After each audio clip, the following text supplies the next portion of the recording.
자, 오늘 공부하실 차시는 빅데이터 기술 및 제도입니다. 자, 여러분 이제 또 다른 생소한 분야의 IT 분야라고 할 수가 있는데요. 자, 하지만 우리 시험에서는 나올 수 있는 출제 유형과 형태가 거의 정해져 있는 파트가 바로 빅데이터 기술 및 제도 파트라고 할 수가 있습니다. 따라서 제가 여러분한테 강조하는 포인트 중심으로 학습하시면 절대 어긋날 일이 없을 거라고 제가 말씀드리고 싶습니다. 자, 세 가지 포인트만 기억하시기 바랍니다. 자, 첫 번째, HDFS와 MapReduce 구성된 하둡. 우리 시험의 첫 번째 포인트라고 할 수가 있고, 우리 나중에 한번 하둡과 관련된 내용들 자세하게 설명을 드리게 될 겁니다. 두 번째는 무엇이냐면, 이와 같은 하둡을 강화시킬 수 있는 서브 프로젝트라고 할 수 있는 에코시스템의 기능에 관련된 문제가 우리 시험의 주요 포인트라는 거. 마지막으로 빅데이터 플랫폼이 어떻게 구성이 되어 있는지가 여러분이 마지막 기억해야 할 세 번째 포인트라고 할 수가 있습니다. 자, 여기 빅데이터 플랫폼의 정의들이 쭉 나와 있어요. 빅데이터 플랫폼은 다양하고 방대한 양의 데이터로부터 수집한 데이터를 처리하고 분석하여 지식을 추출함으로써 지능화된 서비스를 제공하기 위한 IT 환경이다라고 나와 있는데요. 말 그대로 빅데이터 플랫폼은 하둡을 의미하지가 않습니다. 그죠? 여기 보시면 빅데이터 플랫폼은 5개로 구성이 되어 있는데요. 자, 먼저 설명을 드리도록 하겠습니다. 자, 수집의 단계는 어떤 단계냐면, 자, 우리 시스템에 굉장히 다양한 이기종의 데이터들이 있겠죠. 그뿐만 아니라 그 데이터 형태가 정형 데이터, 반정형 데이터, 비정형 데이터들로 다 구성이 되어 있을 겁니다. 자, 이와 같은 데이터를 수집하는 게 필요하겠죠. 또는 데이터 형태에 따라 수집 도구도, 즉 에코시스템에 이용이 되는 수집 도구들도 다 그 역할이 다 다를 겁니다. 그죠? 자, 정형 데이터를 수집하는 도구들, 또는 비정형 데이터를 수집하는 도구들, 그 도구들이 다 다르겠죠. 그 다음에 그 데이터를 저장을 하게 되죠. 어디다? 우리 하둡에 HDFS 저장하게 됩니다. 물론 HDFS 저장할 수도 있지만 어디에도 NoSQL, 비관계형 데이터베이스에도 저장할 수도 있고 또는 DW, 데이터 웨어하우스에 저장할 수도 있겠죠. 자, 그와 같은 걸 어디서 처리하냐면 우리 하둡의 MapReduce에서 분석 명령 처리를 할 수가 있습니다. 그죠? 그다음에 그 다음 단계에 우리 분석을 하게 되는데요. 데이터 마이닝도 할 수가 있고, 포캐스팅, 예측도 할 수가 있겠죠. 그죠? 마지막으로 우리 시각화를 하게 되면 전체적인 5개의 단계를 우리는 빅데이터 플랫폼이라고 하게 되고, 각 기능들이 소프트웨어가 다 있죠. 제가 좀 전에 말씀드렸듯이 그 같은 소프트웨어 전체적인 그룹을 우리는 빅데이터 플랫폼 또는 빅데이터 처리 프레임워크라고 할 수가 있습니다. 제가 좀 전에 설명드렸듯이 5개의 단계, 그죠? 빅데이터 수집하고 정제하고, 그 다음에 저장하고, 처리하고, 분석하고, 표현하는 단계라고 할 수가 있습니다. 자, 여기 하둡에 관련된 내용이 나오고 있는데요. 자, 빅데이터 플랫폼을 구성하는 가장 핵심적인 역할을 하는 것이 우리는 하둡이라고 할 수가 있고, 하둡은 2개의 코어 모듈로 구성이 되어 있다고 할 수가 있습니다. 자, 첫 번째가 바로 하둡의 분산 파일 시스템 HDFS라고 하게 되고요. 자, 얘는 디스크 기반으로 구성이 되어 있어요. 자, 디스크 기반으로 구성이 되어 있다는 것은, 자, 저장하는 거에 기능이 특화되어 있지만 뭐가 부족하다? 실시간 처리를 하는 것이 역할이 부족하다라고 할 수가 있습니다. 자, 그러므로 인해서 여러 가지 다양한 일을 보완할 수 있는 에코시스템들이 등장을 하게 되는 것이죠. 하둡이 모든 걸 다 할 수 있는 건 아닙니다. 데이터를 수집하는 걸 하둡이 하는 건 아니거든요. 그만큼 하둡이 각광받기 시작한 이유는 무엇이냐면, 하둡의 역할도 중요하겠지만 하둡 주변에 있는 서브 프로젝트라고 할 수 있는 에코시스템의 역할이 또 크다고 할 수가 있습니다. 또 하나의 모듈은 바로 MapReduce라고 할 수가 있는데요. 자, MapReduce는 어떤 기반? 자바 기반의 언어로 되어 있습니다. 하지만 자바 기반이라는 것은 굉장히 데이터 분석하는 사람 입장 속에서는 굉장히 난해하고 어려운 언어라고 할 수가 있는데요. 그래서 이와 같은 걸 보완하기 위한 에코시스템들이 또한 등장을 하게 됩니다. 그래서 우리 하둡의 HDFS와 MapReduce는 나중에 한 번 더 자세하게 말씀을 드릴 기회가 틀림없이 있다는 말씀 드리고요. 아마 그 파트에서는 HDFS와 MapReduce에 관련된 문제가 아마 계속 출제가 될 거라고 예상이 됩니다. 자, 이 파트에서는 가장 중요한 포인트가 바로 에코시스템들이에요. 자, 에코시스템이라는 것은 결국 하둡의 기능을 강화시킬 수 있는 서브 프로젝트라고 제가 말씀을 드렸죠. 여러분이 기억하셔야 할 것은, 자, 여기에 별표를 치고 각각의 에코시스템들의 기능이 무엇인지, 역할이 무엇인지를 아는 게 우리 시험에 아주 출제 빈도가 높은 포인트라는 거 다시 한번 말씀드리도록 하겠습니다. 자, 맨 끝에서부터 다시 위로 설명을 드리도록 할게요. 자, 이와 같은 에코시스템 중에서 첫 번째 분산 서비스를 관리하는 주키퍼가 있습니다. 여러분이 에코시스템 명칭을 딱 보면은 다 어떤 이름으로 되어 있나요? 동물 이름으로 되어 있죠. 그죠? 하둡 자체가 코끼리잖아요. 그죠? 자, 어쨌든 동물 이름으로 되어 있다. 자, 분산 서비스 관리하는 주키퍼라는 게 있는데, 주키퍼의 역할은 무엇이냐면, 자, 서버에서 나온 결과를 다른 서버에 동기화시키는 역할을 하게 된다. 자, 그걸 다른 말로 해서 분산 환경 서버를 상호 조종한다고 얘기하는 것이 바로 주키퍼다. 그래서 에코시스템의 이름과 역할 한 가지 정도는 여러분 꼭 알고 가시기 바랍니다. 주키퍼, 분산 서비스를 관리한다. 자, 서버에 나온 그 결과를 다른 서버에 동기화시키는 이와 같은 분산 환경 서버에 상호 조정을 하는 것이 어떤 에코시스템이다? 주키퍼다. 자, 두 번째, 워크플로우 관리하는 우지입니다. 우지. 자, 우지. 자, 우지는 하둡 작업을 관리하는 하나의 코디네이터 시스템이라고 할 수가 있어요. 자, 우지는 하둡 작업을 관리하는 코디네이터 시스템이다. 이렇게 정의하시면 되겠습니다. 자, 다음은 데이터 마이닝, 데이터 분석을 하는 노하우입니다. 그죠? 자, 데이터 분석을 처리하는 에코시스템이라고 할 수가 있고요. 하둡 기반의 오픈소스라고 할 수가 있습니다. 자, 오픈소스라는 것은 무료라는 의미죠. 다음은 스파크입니다. 자, 저는 스파크 굉장히 중요하다고 생각이 들어요. 그거는 우리 시험에서뿐만 아니라 하둡을 대체할 수 있는 아주 강력한 우리 에코시스템 스파크라고 할 수가 있습니다. 자, 키워드는 인메모리 기반이라고 할 수가 있는데요. 제가 좀 전에 하둡의 HDFS는 어떤 기반이라고요? 디스크 기반이라고요. 디스크 기반은 뭐에 약하다? 자, 저장에는 특화되어 있지만 실시간 처리를 하기에는 특화되어 있지 않은 것이라고 할 수가 있습니다. 이를 보완하고자 하는 것이 어떤 거라고요? 바로 스파크라고 할 수가 있습니다. 자, 스파크는 인메모리 기반이죠. 일반적으로 하둡의 경우는 입출력 다 디스크, 중간에 맵 리듀스가 있습니다. 하지만 스파크의 방식은 어떤 방식이냐면, 물론 처음과 끝은 디스크로 되어 있지만 중간에 맵 리듀스 사이에 어떤 방식? 인메모리 방식이 되어 있기 때문에 대용량의 데이터를 실시간으로 처리할 수 있는 장점이 있는 것이 바로 스파크라고 할 수가 있고, 자, 딴 말로 클러스터 컴퓨팅 프레임워크라고 할 수가 있습니다. 꼭 기억하시기 바랍니다. 자, 다음 데이터 분석에 특화되어 있는 피그와 하이브인데요. 제가 아까 맵 리듀스 어떻게 설명드렸나요? 어떤 언어 기반? 자바 언어 기반으로 되어 있는 프레임워크라고 말씀을 드렸어요. 하지만 데이터 분석하는 이 사람 입장에서는 자바 언어가 굉장히 익숙해져 있지 않고 뭐만 잘못해도 수십 개의 에러가 뜨곤 합니다. 결국 그 사람들이 익숙해져 있는 언어가 있었어요. 그걸 바로 SQL, 즉 SQL이라고 할 수가 있죠. 그래서 SQL과 유사한 이런 피그나 하이브가 등장하게 됩니다. 여기 나와 있는 피그 마티는 굉장히 SQL과 유사한 언어라고 할 수가 있고요. 하이브도 역시 하이브 QL이라고 하는 SQL과 유사한 언어를 이용해서 데이터를 처리할 수가 있습니다. 그래서 하이브, 피그 꼭 기억하시기 바라고요. 다음은 스토리지 관리 서비스를 하고는 H카탈로그입니다. 단 말로 메타데이터를 관리한다고 할 수가 있고요. 자, H카탈로그 꼭 기억하시기 바라고요. 다음은 실시간 질의를 할 수 있는 타조와 임팔라가 있습니다. 좀 전에 우리 맵 리듀스 자바 기반 언어로 인해서 여러 가지 데이터 분석하는 사람들 어려움을 겪는다. 그래서 실시간 질의를 역시 SQL로 할 수 있게끔 만든 거라고 생각하고 그런 걸로 기억하시고 그게 바로 대표적인 임팔라라고 할 수가 있습니다. 타조는 국내 대학의 박사과정이신 분들이 만든 하둡 기반의 데이터 웨어하우스 시스템이라고 정의하시면 되고 우리 분산 데이터베이스 HBS와 카산드라는 여러분 배우셨어요. 어디 있어요? NoSQL 파트에서요. 그래서 비관계형 데이터베이스 시스템이라고 생각하시면 되고 아까 우리 빅데이터 플랫폼을 할 때 우리 그 정형 데이터 또는 반정형 데이터, 비정형 데이터 할 때 에코시스템에 수집하는 도구가 다 다르다고 말씀을 드렸죠. 자, 저기 비정형 데이터 수집하는 게 대표적인 플럼입니다. 플럼은 로그 수집기라고 할 수가 있어요.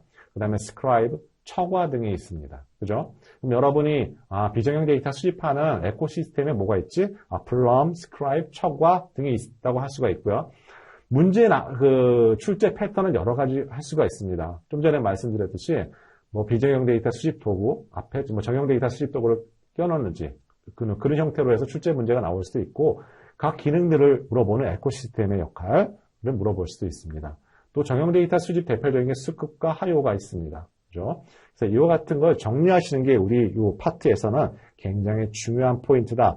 나중에 하드웨어 관련된 HDFS 맵 리듀스는 나중에 또 자세하게 한번 설명을 드릴 때 이해하시면 될 것 같습니다. 자, 3회 기출문제인데요. 하드웨어를 관리하는 워크플로우 에코시스템은 우리는 무엇이라고 하는가? 자, 정답은 우지. 이렇게 시험 문제가 출제됩니다. 그래서 미리 이런 문제가 출제가 되니까 미리 대비를 하고 가시면 절대로 우리 1과목에서 여러분에게 그 불안감을 주는 일은 없으실 거예요.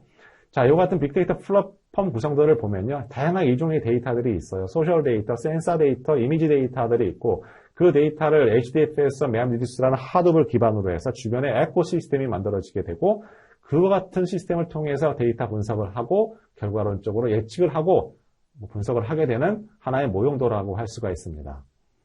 자, 빅데이터 플랫폼 프로세스, 우리 플랫폼이 이렇게 5단계로 구분되고 있다는 거. 그래서 수집 정지하고, 저장 관리하고, 처리하고, 분석하고, 표현하는 방법이다 말씀을 드렸고, 빅데이터 수집 및 정제할 때 제가 말씀드렸죠. 좀 전에 우리 수집 도구가 다르다. 비정형 데이터 수집하는 도구, 적용 데이터 수집하는 도구, 각각 구분해서 정리해서 암기하는 거 꼭 기억하시기 바랍니다.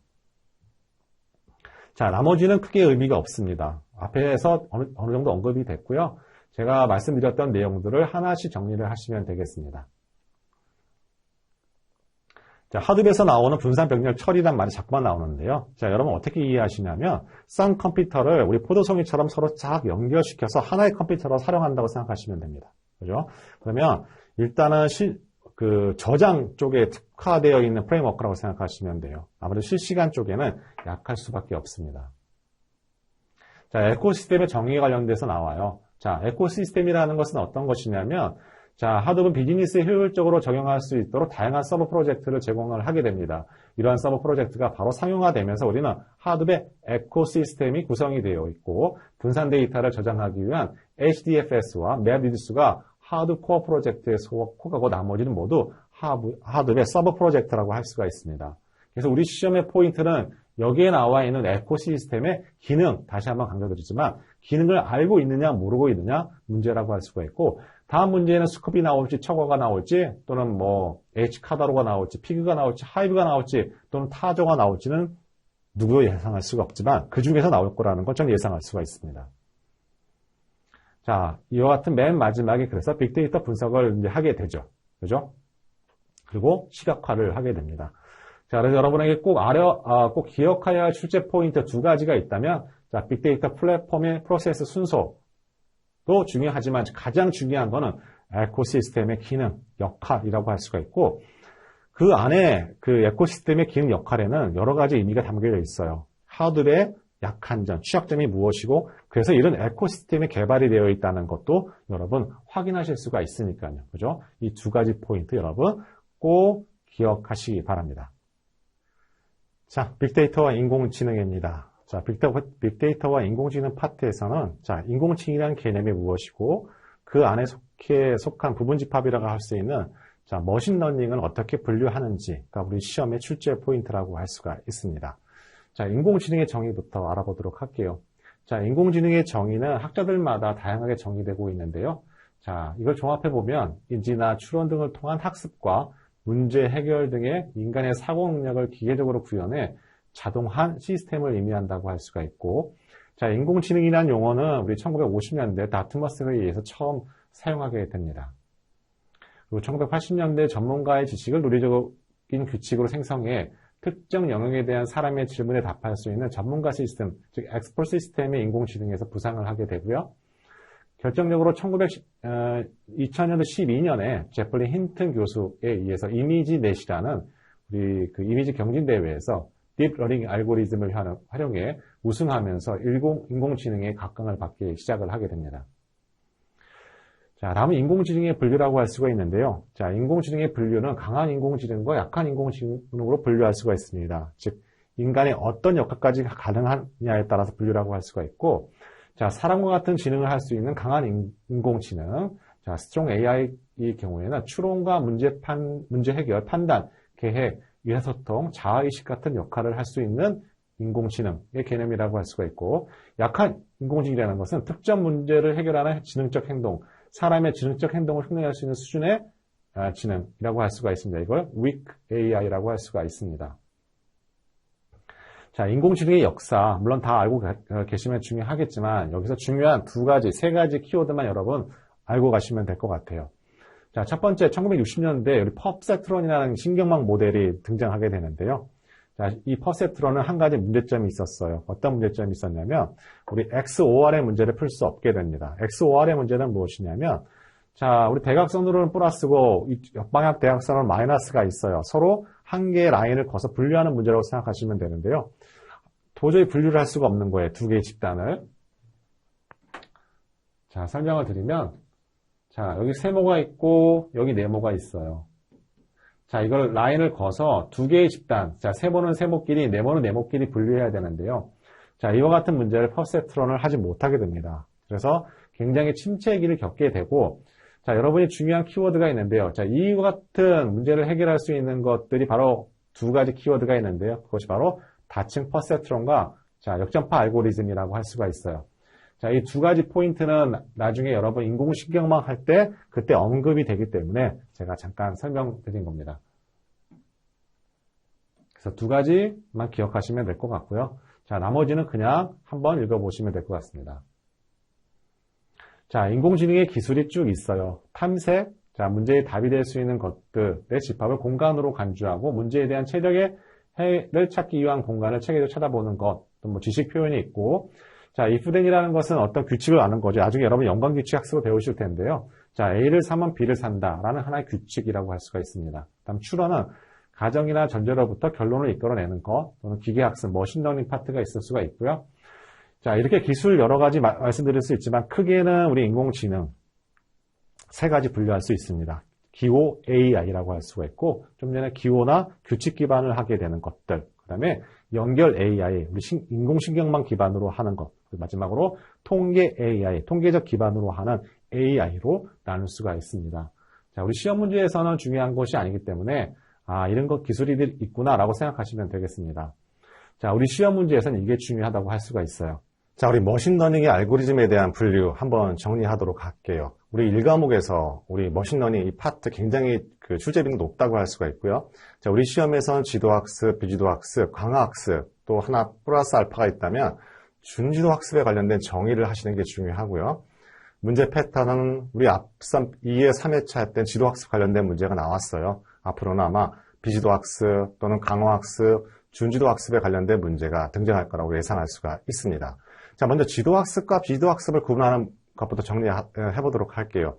자, 지도학습과 비지도학습에 구분하는 거는 가장 큰 구분은 무엇이냐면, 자, 레이블이 있느냐 없느냐, 즉 사전에 정답이 있느냐 없느냐, 또는 목표 변수가 있느냐 없느냐, 똑같은 표현이라고 할 수가 있습니다. 자, 지도학습은 사전에 문제가 주어지고 정답이 주어지죠. 하지만 비지도학습은 그런 입력 데이터만 있고 목표 변수가 없는 경우라고 할 수가 있습니다. 자, 지도학습 먼저 설명해 드리도록 할게요. 좀 전에 설명드렸듯이 지도학습 같은 경우에는 문제가 주어지고 답이 주어져 있습니다. 따라서 하나의 쌍이 되는 거죠. 이와 같은 수많은 쌍을 가지고 우리는 머신러닝 지도학습 알고리즘은 학습을 한다고 할 수가 있어요.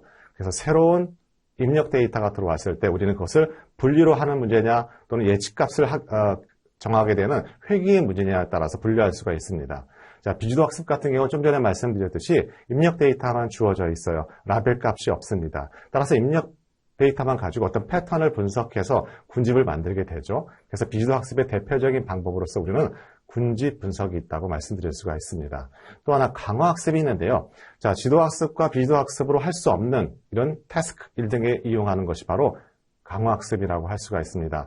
자, 강화학습에는 실생활에도 많이 이용이 되고 있는데요. 여러분 자율주행 같은 경우 또 로봇 또는 영상에 다음과 같은 강화학습이 많이 이용된다고 할 수가 있습니다. 자, 강화학습을 쉽게 설명드리자면요.